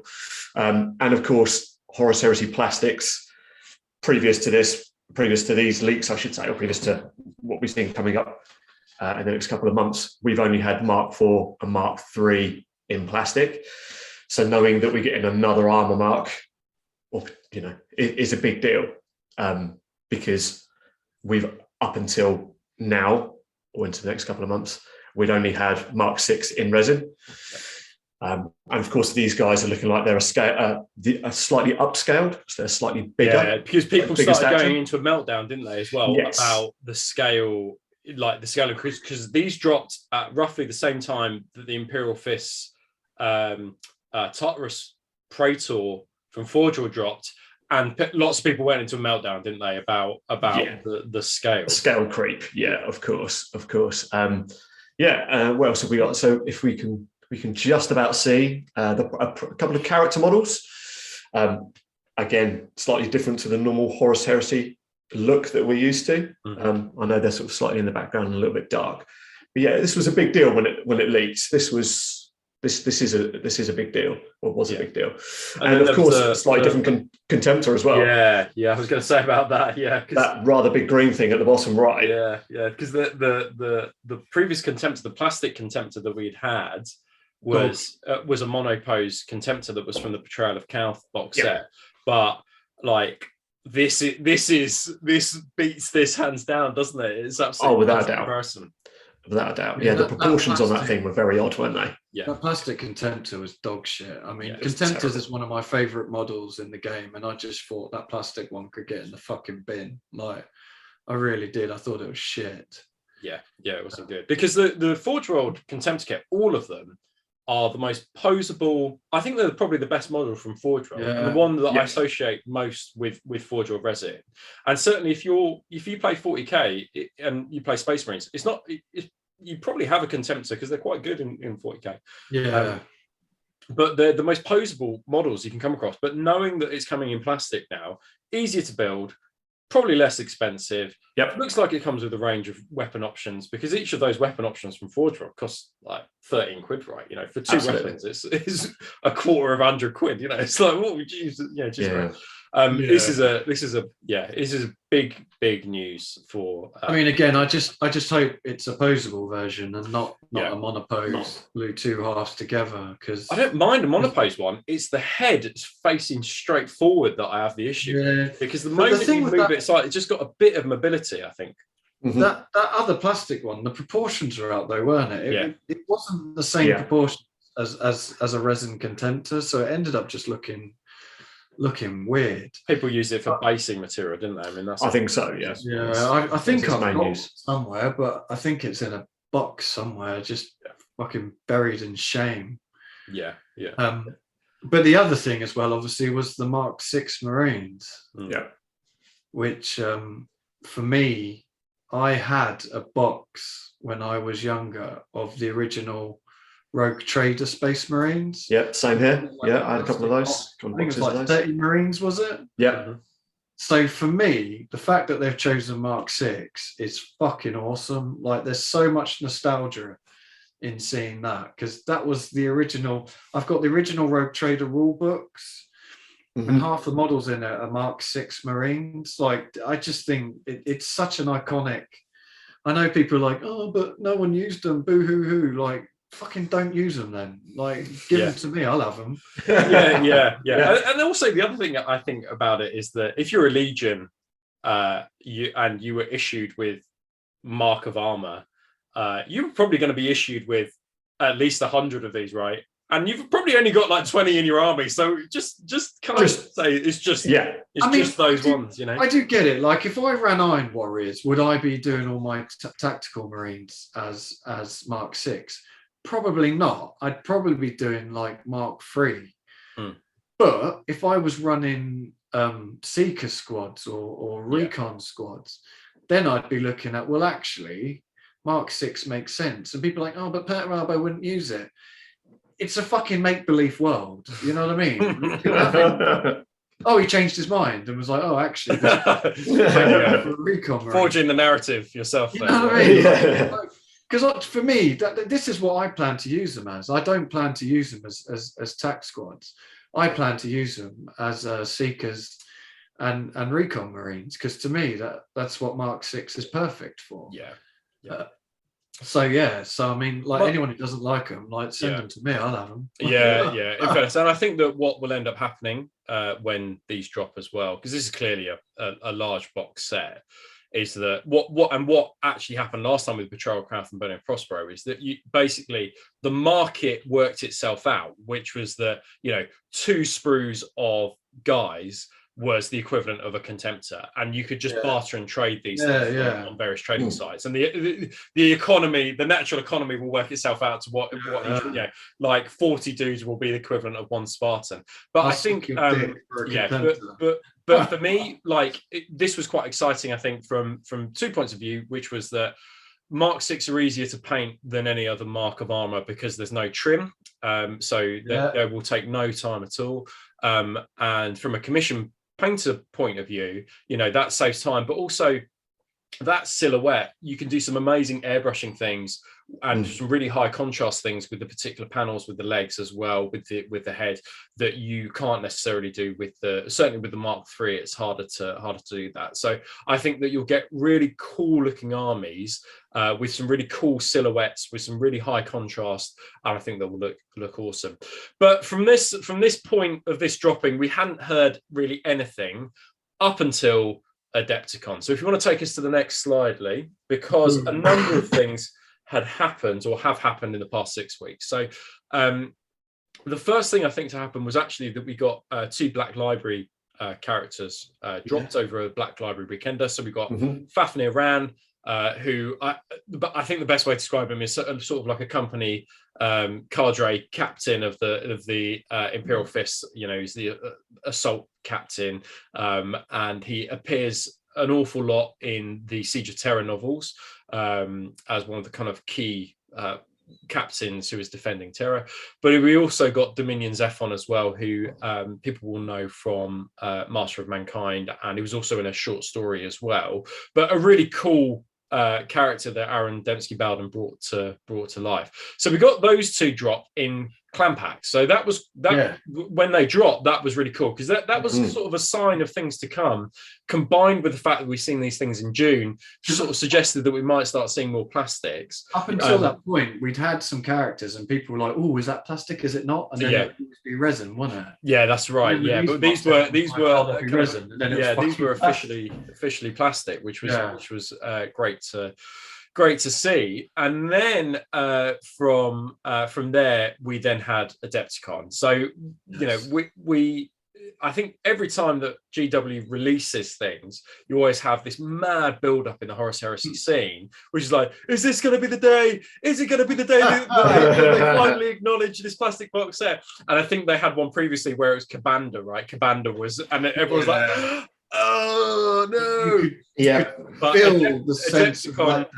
Adepticon came, and it was the big one, and they dropped the cinematic trailer. And Paul, when you saw the cinematic trailer, I don't know, were you up at 2? Because I was up at 2 in the morning. Did you watch it in the morning? I watched it at 6 when I got up. I wasn't mad enough to stay up to the early hours. What was your take on the trailer when you saw it? I was like, this is pretty fucking good, isn't it? This is all right. Yeah, it was great. It's so good. I loved it. I watched it 3 or 4 times back to back. Yeah. It's really, really cool. It's really cool. And that's definitely Henry Cavill doing the voice of Horus. I'm convinced. I'm convinced it is. I might be going mad. It might be what I'm wanting rather than, you know. But it's just really, really cool. You get to see some new units. You get to see the new tank. Yeah. I can't remember its name. Begins with K. The Kratos. Thank you. It's just great. It's great. It shows off a couple of characters. It's just visually brilliant. Yeah. They've obviously spent a few quid getting it done. And yeah, I think it's a great way to introduce the new Horus Heresy, or let's say second ed Horus Heresy, whatever you want to call it. And everything that we saw in the trailer, right, is what we saw in those leaked images of the box set. So absolutely. The 2 character models. The 2 characters, the Beakies just made an awful lot of an appearance as well. Absolutely. Yeah, it was brilliant. Titans getting destroyed by the Vengeful Spirit from orbit, things like that. It was great, and it was what was needed. I think that it was a massive injection of just hype, time, money from Games Workshop as well. I think, you know, absolutely. Lee, what was your take on it when you saw the cinematic trailer? Well, I mean, take you back before that, I was one of the kind of negative people that were like, no, they're not going to fucking show anything. They don't care. They hate us all. They saying it would be like the tip of a bolt gun or something. And I did think, like, if they don't do this now, people will riot. Like, we will march on Warhammer World. Give us our toy! So I was a bit like, if they don't do something now, I do genuinely think people would just start rage quitting, the people who haven't already. But I was expecting, if they would do anything, it would be like, oh, here's a picture of a Marine, you know, like a proper picture instead of the potato can thing. I wasn't expecting a full-blown cinematic trailer, and I have an old man's bladder, so I had got up to go for a piss and managed to watch it as they dropped it. I literally just caught it, and blew my tiny little mind. I was like, this is fucking awesome. Yeah. Like, it's just great, isn't it? Like, Yeah, finally we're getting the love that we've wanted. Yeah. Just awesome. I think that it was clear from that moment that they'd got a sort of strategy, which was that they wanted to launch it in their own time, which is perhaps why we hadn't seen it or even had an acknowledgement, despite the problems that brought. But I think that launching it in such a way didn't just appeal to those people who are already in the scene like us, but also it appeals to a new generation of Horus Heresy. Yeah, absolutely. Players. And I think that the other good thing for Games Workshop and Forge World's perspective is that their best-selling line must be Space Marines. Well, this is just Space Marines against Space Marines, right? So I could definitely see why people would kind of look at this trailer and go, man, I've not been into the Horus Heresy before, or it's not something that I've considered, but this looks like a really cool setting to kind of get into. We'll look at the models in a moment, because also some models dropped as well, but there are other things following that launch that happened. So we also got a new website for Horus Heresy in particular. So we found that on social media that they pushed this new website, which is about choosing your own and discovering your legion. So, you know, a number of things have happened over the past month where they're clearly pump priming it, lots of money being spent in order to build up the hype. And this is something that GW does do with other gaming systems. This is what they've done with Necromunda. I'm sure they did it with Age of Sigmar and 40k. They produce a website, you know, they start pumping content out onto the Warhammer community, you know, articles and stuff. And this is all stuff that we're now seeing with the Heresy after literally years and years and years of no communication whatsoever. To finally go be embraced by the loving arms of GW. And actually basically do exactly the same that they do with other games. Which is it kind of fills you with warm fuzzy feelings, really. Absolutely. Which is really good to see. But the other big thing that they then announced a few days later was a Horus Heresy open day, which was so the community team announced this for the 7th of May, and they kind of, you know, it essentially was a day of Horus Heresy. And I think that the way they're putting it forward is you'll get to see the new releases that we're putting forward. You know, we've obviously seen those with a potato can, but I think that these guys, if you get to it, you can see it in the flesh, right? So it's being held at Warhammer World. Tickets just went like that. It was absolutely nuts how fast tickets went. And there were only a £5 ticket, so it was worth just having a punt and trying to see if you can go. But I think the big what was different about this open day, and I've kind of said it before, is that they are using content creators to push the message of the Horus Heresy, to push the message of the Horus Heresy out there to a wider audience. So people who perhaps known for 40k stuff, either on YouTube, Instagram, TikTok, Twitter, they are getting those guys over, some of them from far, right? Some of them from Australia, some of them from Spain, and they're coming to the event. And I assume that they're going to be given some toys to paint while they're there as well. And it's the first time that I've seen GW do a move like this. But there's some big names, right? So Angel Gerald Jez is there, and it doesn't get bigger than him really in the painting world, right? You know, in the YouTube painting world. Yeah, no, it's great. It's going to be awesome. Really looking forward to it. Yeah. It's great. And we've all got tickets to that, I think. So we're all going to be. Yep. Yeah. Super. I think anybody want to comment on the open day? What are they hoping to see at the open day? So, I mean, it is worth mentioning that some people got a bit salty about these content creators. Didn't they? Yeah. And to be honest, part of me kind of a little tiny bit gets it. You know, there's people that have been in the hobby for years and years and years who you may feel like, oh, well, they should have been invited. But on the flip side, like, who fucking cares? Absolutely. You know what I mean? If you don't want to talk to them, don't go and talk to them. Like, that's yeah. like, they're not there for us. They're there to try and get other people into the hobby. Yeah. And to me, that's my initial thought was, what the fuck is this? Who are these dickheads? And then I thought about it for about 30 seconds before like just getting on Facebook. I thought about it for 30 seconds and I was like, well, they're not there for me, are they? Yeah. Like, because I'm already in it. I'm balls deep into this. Yeah. So why would they even try to appeal to me? Because they did it with the cinematic trailer. Yeah. Like, so that's not why they're there. They're there to get the message out, aren't they? So actually, when I thought about it, I was like, you know, how can I get angry at that? And actually, if I don't want to talk to them, I won't go and talk to them. Yeah, it's a clever marketing move by GW because it's free advertising for GW, aren't they? Yeah, I mean, that's the other thing. Yeah. But I mean, I don't know Arthur Marr. I couldn't give a shit, to be honest. Like, but you know, I think War Master Painting is going, is he? Yeah, I believe. Yeah. I mean, I've only met him once. Like, nicest bloke in the world. His stuff is superb. Like, I absolutely love his painting. I think Josh is going, is he? Josh is going. Yep. I'd not met him before, but I heard him this weekend. I follow him on Instagram, and again, seems like a good dude. But he's nice. Yeah, I don't know. There just seemed to be like an unreasonable amount of salt over, like, actually, who cares? Like, if you don't like it, don't go and see it. Like, I just I think for me, there are a couple of people I would like to meet. I mean, having Angel Drowsers there is like that's nuts. Like, that is. I'd never even heard of it. That's big. That is big.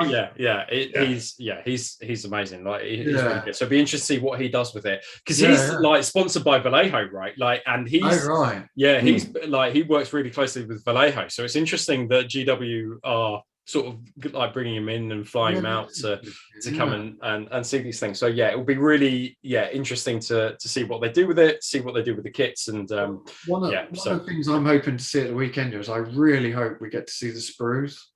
Same. I just want to see, like, are the Marines monopose? Are they, you know, whatever is the consent to monopose? So that's the main thing for me. I just want to see it, to be honest. The bare plastic, and see if they put any cheeky little bits out that we haven't seen yet. And just like get back into it, you know. Like, I used to go to 40k open days, and I don't play 40k, and I just, because there'd always be some little heresy thing. You know, and I just like, it's good just catching up with people, you know, people you haven't seen in years, and just it's that Warhammer world as well, isn't it? Yeah, that's right. Which is like, you know, like the heart of GW. Like, it's always worth a visit, even if you're just passing by, you know.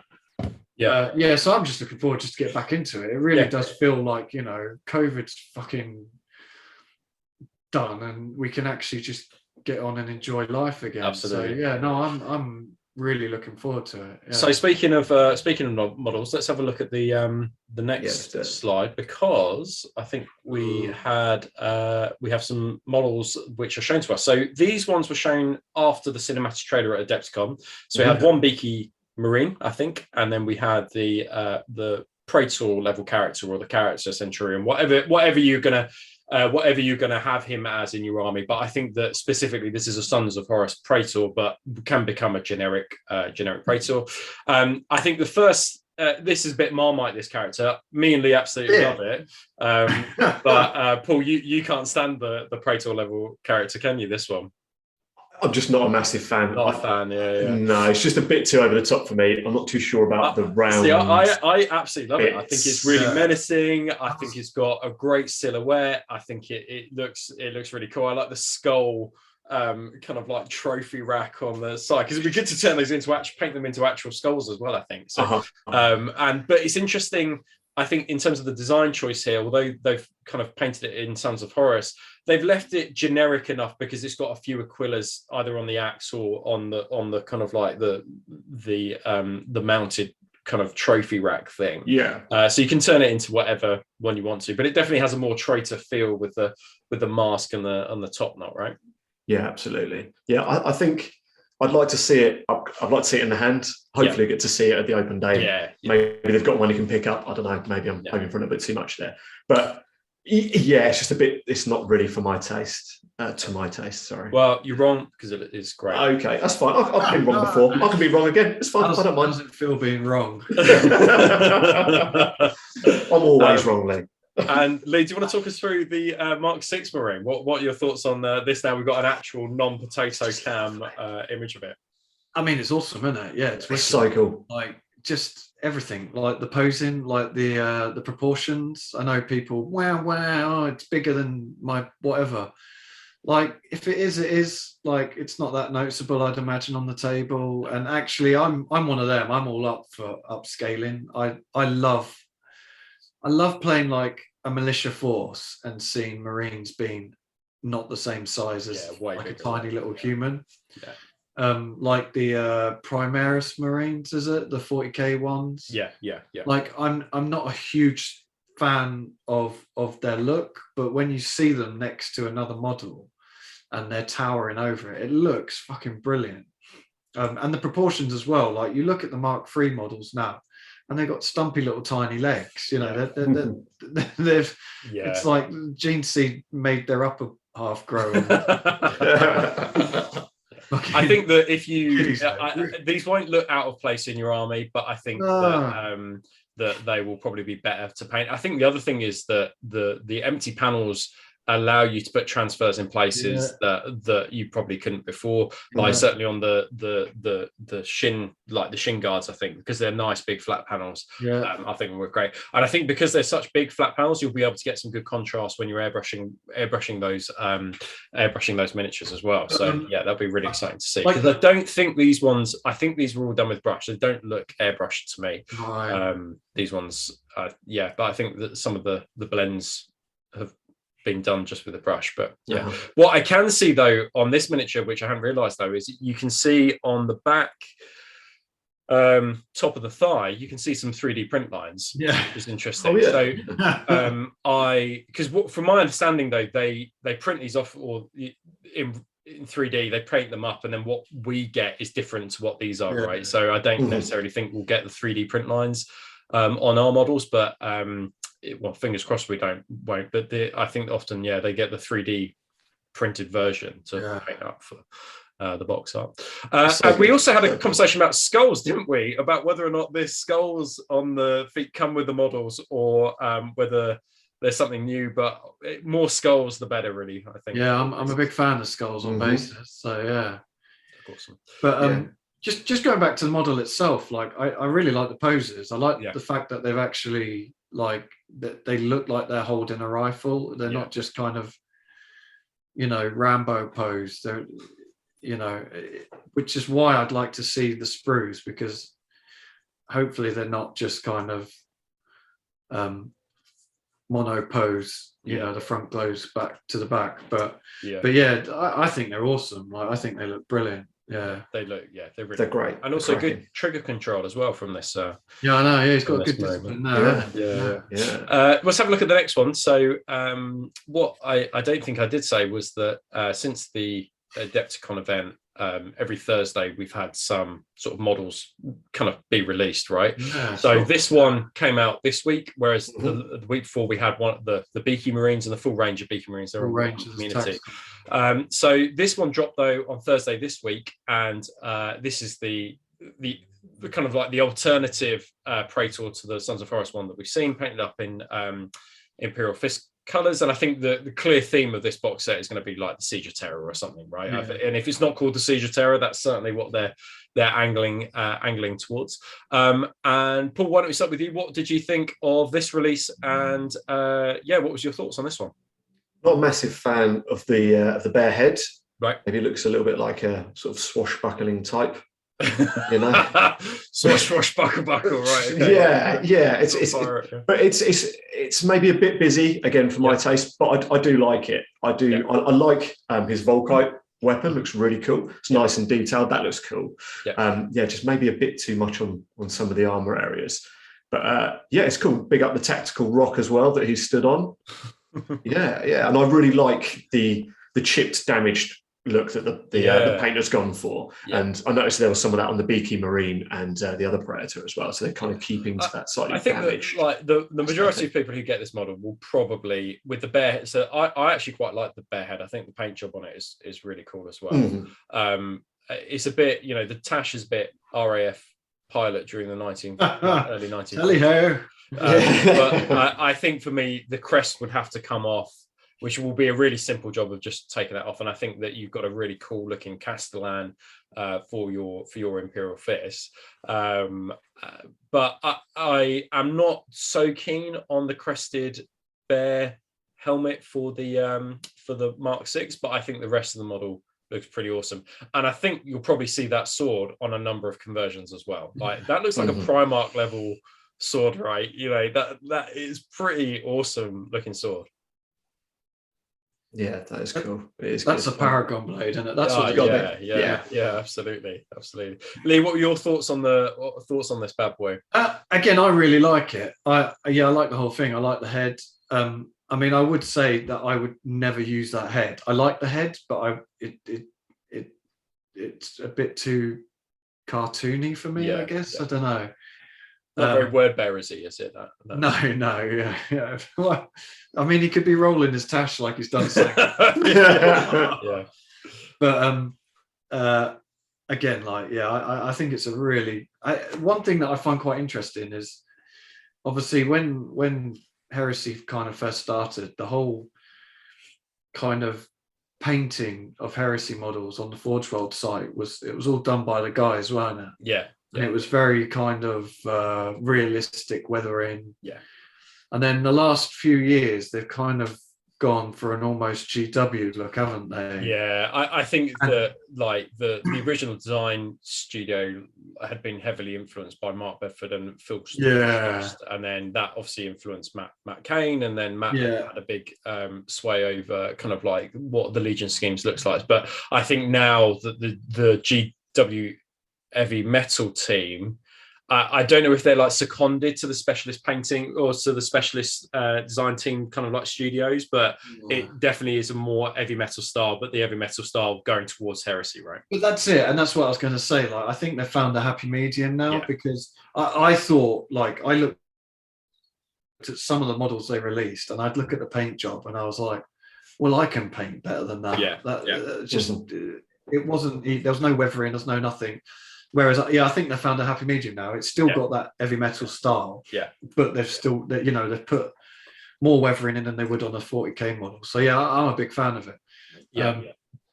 Like I plan on using all these models, but I will just end up converting them, But again, like people hate them, then just don't use it. It's as easy as that. That's it. Yeah, there's plenty of good stuff clearly coming, and these are just like the Praetors in the box set, right? These are just the freebie ones that come in the box set, and I'm sure that there'll be a lot more to come. But like I say, you can cut bits off, you can cut the sword off, you can use the backpacks. There's always bits you can use. So again, I'll be interested to see the sprue, just to see how they go together.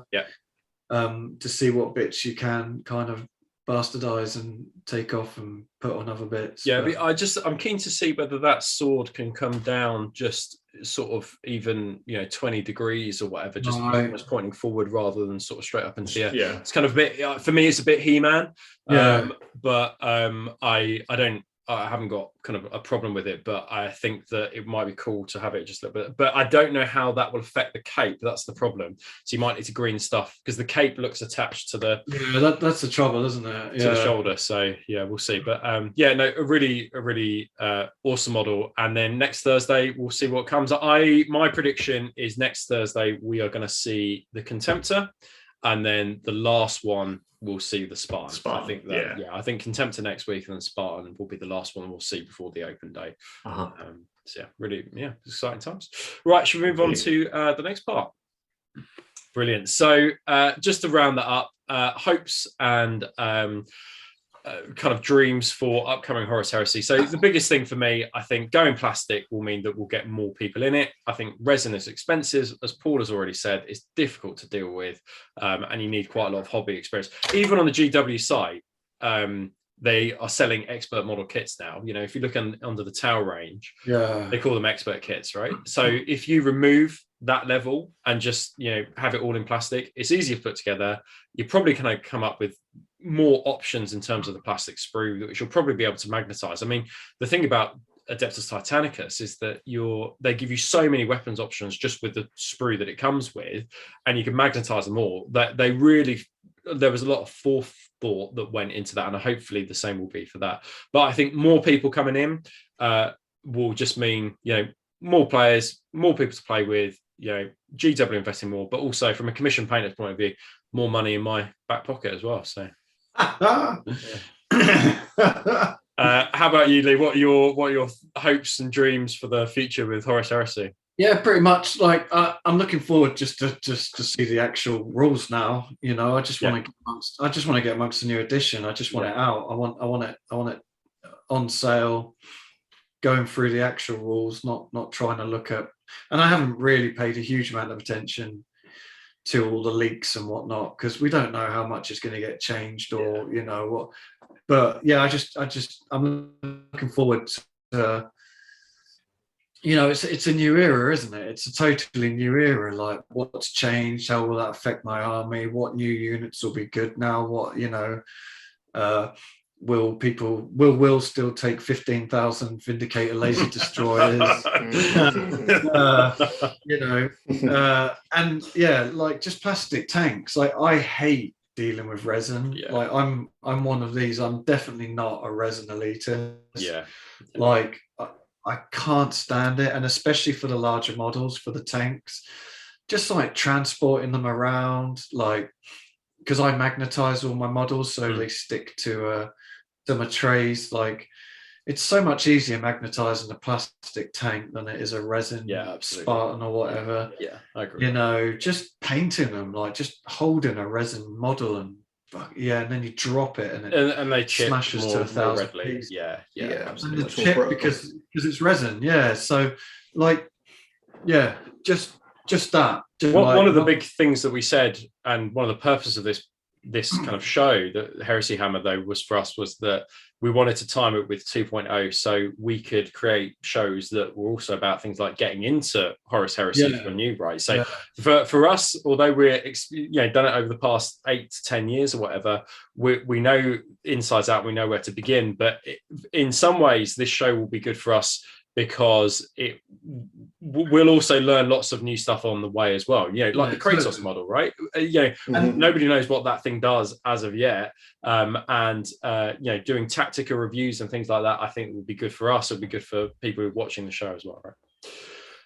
Because you tend to, when you've been playing a rule set for as long as we have, and then you get a new rule set, it tends to be harder than just coming in new. Yeah, absolutely. Yeah, because you keep remembering things. You're like, oh, I know how that rule works. And it's like, no, that changed it. Yeah. Also cannons, for example. That's slightly different.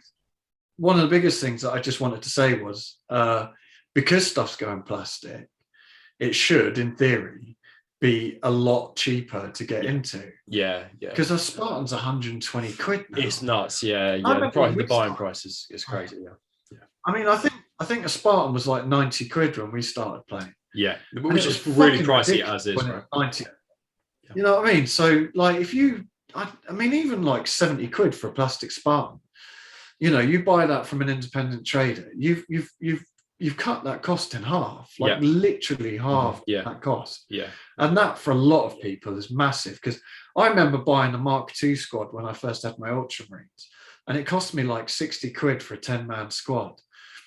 And I remember back then thinking, this is fucking mental. Yeah. So I dread to think, well, you can't even buy them now, but I dread to think what, because you have to buy the weapons. Yeah. You know, like, it's so expensive. So yeah, I mean, I think that is probably one of the biggest things coming out of it. Yeah, it will reduce the buying cost, because it's not so much I think the individual, when you buy them individually, but the box set will probably be a very good value for money, like all their box sets are. And then you can start trading those bits and pieces with other people. And then at that point, it becomes then economical to get. Yeah. I think we'll see the same sort of, like we did with Betrayal of Calth, I think that what you'll also see though is that Spartans will be on the rise. Contemptors, Contemptors and Spartans are just bread and butter really of heresy armies. But you will see I hope lots of infantry, and certainly with the change in the rules, you'll see infantry. How about you, Paul? What's your hopes and dreams for the new edition and what's coming? Yeah, like you said, like you guys have said, plastics. Everything in plastic would be great. Yeah, you know, tanks. It'd be so much easier. But yeah, kind of you guys have touched on it. Just I think with everything, with this new edition, it's just going to. The chance for more people to get into it is just great. I know we briefly spoke about the influence going to the open day, but the reach that those guys can have to bring new blood in. I was at Cryptic Cabin a couple of weeks ago, and I was halfway through a game with Ben, and this guy came in and he was picking up some 40k bits, and he was like, "Oh, you boys playing Heresy?" I was like, "Yeah." And I was like, "Do you play Heresy?" And he was like, "No." He's like, "But since seeing the cinematic trailer and the new Beekeeper, he's like, I'm definitely going to get into it." Oh, interesting. And I was like, okay, cool. And I just wonder how many other people out there that were sort of, that's it, right, on the fence, let's say, but a bit worried about maybe the initial cost of now, it's become accessible to them. Absolutely. So for me, just hopefully there'll be all the plastic tanks, plastic contemptors. It'd be great. It's going to be really good. And then hopefully, as we mentioned earlier, small campaign books, quarterly release. Once every great. month. Awesome. Fantastic. Right, let's take a break there, and then we'll come back with some Tactica. Yes.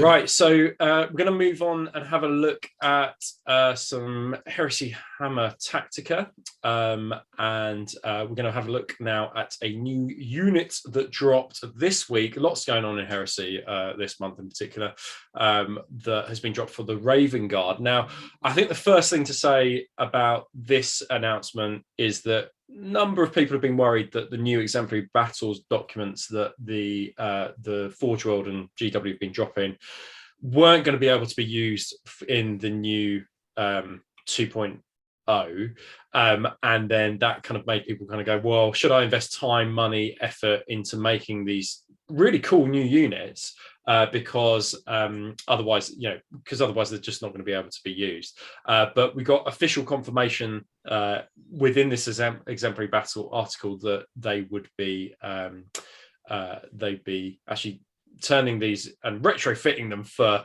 2.0, which was great to hear.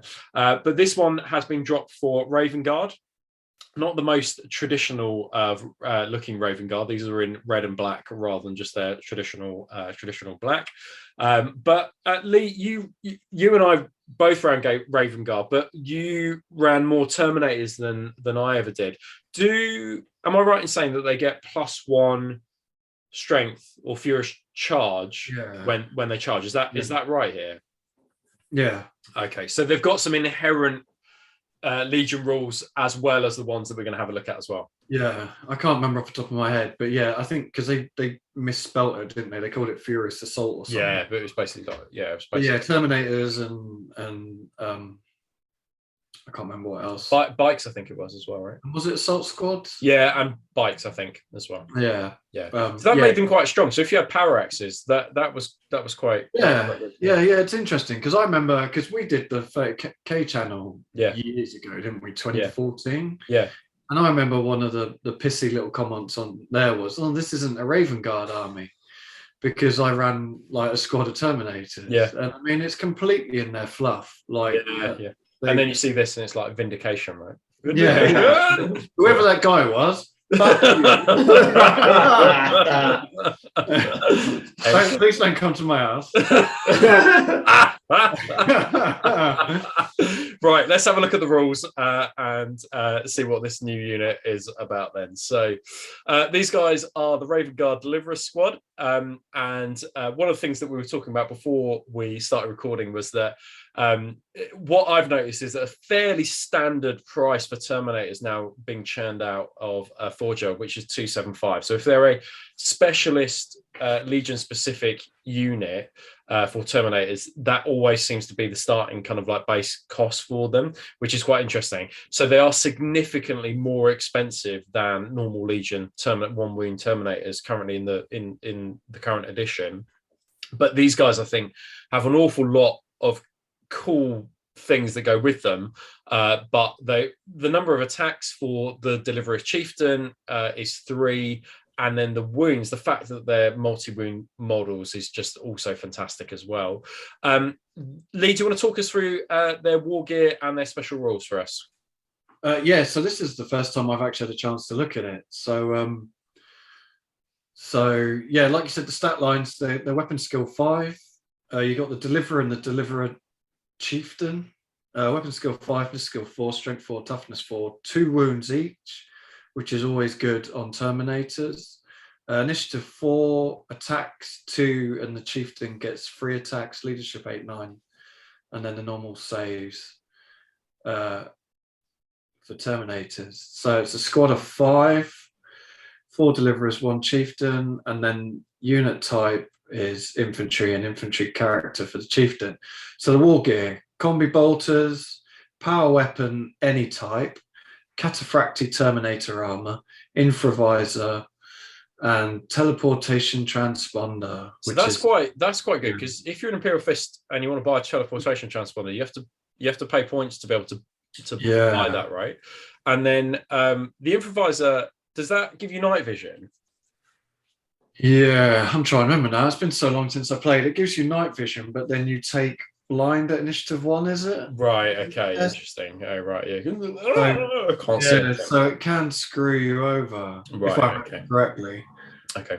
But the teleportation transponder, that's pretty good, because the only other way you'd be able to do that is through certain rites of war. And if you're running Raven Guard, you might not want to run those rites of war. So yeah, so special rules, Legionnaires as starters, Raven Guard, Stubborn, Implacable Advance, and Corax's Shame. So these guys are, like, from my understanding, these are Terran veterans that once Corax kind of came to lead the Legion, they kind of got abandoned, really, too brutal. I think the Raven Guard have like history of like enslaving populations and things like that. They've got a bit of a well, they were the opposite, weren't they? They were the one. Well, it's been so long since I played Raven Guard, but the Raven Guard were basically Horus's bitches, weren't they? Right. Okay. Until they linked up with Corax again. Right. Okay. Corax that certainly sounds like, from here, from the fluff, that certainly sounds and Corax was always about liberating people because he'd been born into a prison. Yeah. He grew up in a prison, basically, didn't he? And these guys were basically like the ultimate murderers, that if all else had failed, then these guys just come in and murder everything. Awesome. So I don't think Corax liked them because they were Terrans, and he didn't particularly like the Terrans. And murdered everyone. I think, I could be completely wrong, and someone's... Well, that sounds good enough. That sounds right. One thing before, Paul, you can talk us through the options for them. But before we do that, I have noticed that they don't come with any kind of dedicated transport option here. Now, the temptation, I think, would be to teleport them in. So that could be an option. But if you want to buy a dedicated transport, it'll take up it would have to fill up a slot, right? Which is interesting. Paul, do you want to talk us through what equipment these guys come with? Yeah, cool. So the Deliverer Squad may take up to 10 additional Deliverers at 40 points each. That's quite good. That's all right. Yeah, that's pretty tasty. Yeah, that's good. For every 5 models in the unit, 1 Deliverer in the unit may exchange their combi bolter for one of the following: Heavy Flamer at 10 points, Reaper Autocannon at 15, and a multi-melter at 25. I think one of the only units that can take those is the Justarian. So it's Justarian, isn't it? Yeah. So that they can take the multi-melter. That's really And I think some of the other units they've made, they can take a multi-melter now. Yeah, I have a feeling. I haven't really been paying attention to this, but I've got a feeling some of the other Terminator units they've they've made for these special units can They take. can take it. take Interesting. melter. Okay, cool. Cool. And then any model in the unit may exchange their combi bolter for a combi weapon for 7 points each, which is pretty good. Standard, that, isn't it? Yeah. Any model in the unit may exchange their combi bolter and power weapon for a pair of Raven's Talons at 10 points each. Yeah. So combined with their Raven Guard Legion trait, which is +1 strength, I'd imagine that giving them Raven's Talons would probably be really good because they're AP3 rending, right? Yeah. Right, okay. So I would say that it's almost the opposite. I'm just looking at it interesting. Quickly. So obviously I can't find it now. Where the fuck are the Raven's Talons? They gain the Mastercrafted and Rending. Right. Yeah. So obviously Lightning Claws already have Shred. Yeah. So if you have +1 strength on the charge, you're wounding the normal dude on freeze. Yeah, that's right. So you then have less chance to re-roll to get 6s. Oh, I see. Okay. So it kind of depends what you want. If you're going into a tack squad or something, then yeah, it's neither here nor there. But you're losing the chance to re-roll a number of frees to try and fish for rending. Got it. Okay, so it's quite situational. So you might want to throw a couple. You might want to, but you can throw a couple in there, right? I mean, if you want some AP3, I think they're awesome. Yeah, I really like them. Yeah, they've got this really interesting rule, and which is that, and they sound basically nigh invincible. So if selected as part of a loyalist army. With this special rule, it counts as toughness as being 1 point higher when determining whether it suffers instant death from an attack. This does not affect wound rolls. So that is pretty strong, right? Because that will change the instant death. It can't be killed or instant death by a power fist, right? So these are so tough. These are really, really tough guys. Yeah, that's super cool, isn't it? That's a great. So you need a strength 9 or a strength 10 attack. 10, I think. 10 attacks, strength 9. Out. Yeah, might do it. Yeah, strength 9 would do it, I guess, because then that would be 8, and then it would double them out. But yeah, so even then, I think these are really, really strong. But what is really interesting is that rule says as part of a loyalist army, because in the next sentence. It says if they're taken as part of a traitor army, they gain hatred Corvus Corax special rule. So that's quite situational. So they're just used for hunting kind of like Corax. But this is the first time I've really seen, or first time in a while I've seen where in a unit profile it kind of gives you an option of playing them as traitor or playing them as loyalist. And I think this is a sign of things to come from everything we've seen from the league rules, which is that you can run your Imperial Fist now. You can run your Raven Guard, you can run your Sons of Horus as either loyalist or traitor, and specifically you get a warlord trait that is aligned with either the traitor or the loyalist. And I think that's really interesting to see this in these rules now coming up. So yeah, that's really, really cool. The other thing though about this is that they're not allowed to be deployed within 18 inches of Corvus Corax. So in game they can get within 18 inches. It's just that initial deployment, I think, and they're not allowed to. Corvus Corax may never join them as well, but also if they come in from reserves, they've also got to be in 18 inches away from him as well. So whenever they are deployed on the tabletop, Corax has always got an 18-inch bubble around him. So that might limit where you might need to put them or might need to go. But it seems to me that you kind of want these guys, or the intention is that you want them deep striking just because they've got teleportation transponders as well. Yeah. So good unit overall, you reckon? Yeah, I think so. Yeah. It's a shame you can't take a dedicated transport, I think, because you end up using a slot. But then I guess it depends how you run in your Raven Guard. And with Raven Guards, I never tended to max out my heavy support slots. So if you wanted to buy like a Spartan, but I do like the fact that you can take squads of 15. That's quite, I mean, it's a fuckload of points in one unit. That's. But I quite like that. It's quite good. Like, yeah, it's nuts. Yeah, we destroy anything. But if it's basic, you're not meant to run in with Corvus Corax, are you? I mean, no, but I think It's not the boyfriend squad. No. Yeah. I haven't read the fluff that they've written in here, but I'm pretty sure it is. I think it's basically exactly as you said. He hates them because they're terror.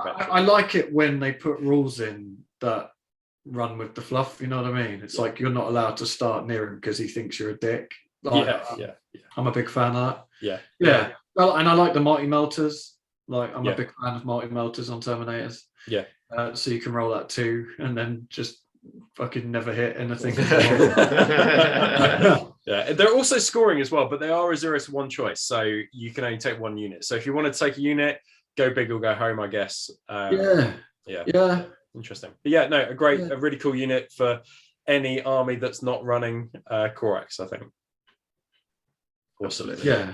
Right. Well, with that kind of rounds out the show. So as we said in our community section, if you would like to be featured on our next show, please make sure you're using the hashtag heresyhammer. We'd love to be able to show off your work.